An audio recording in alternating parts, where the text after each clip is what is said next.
Ars Boni with Professor Dr. Markus Fallenberg today. Markus Fallenberg holds two positions. On the one hand, he works for Danube University Krems, which is a university specialized on lifelong education. And he is head of staff there, dealing with HR and legal matters and also economical matters. And on the other hand, he works for the University of Graz, in particular the Department of Public Law, holding a professorship in innovation and technology law.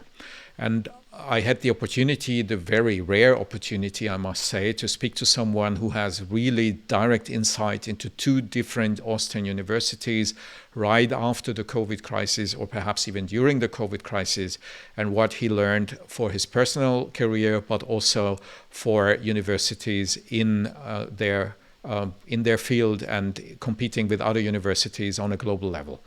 And I think the most important take-home lesson for me was that, according to Fallenberg, a lot of the innovations that are to be staying now at universities need to be there triggered by a top-down approach. So Fallenberg was quite positive about how important the role of C-level management, and in particular the rectorate, is when it comes to the implementation of innovations at universities.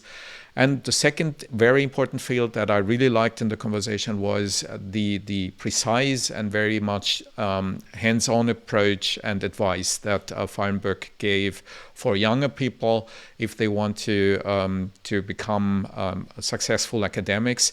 And I think the most important advice here, apart from you should follow your passion and you should work in fields that you really like, the most important advice here was you should really leave your comfort zone and you should go into matters which are not really things that you do on a daily basis.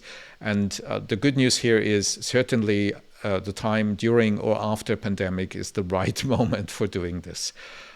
So if you want to hear a little bit about Krems or Graz or legal education from someone who is doing innovation and technology and law, this is your episode.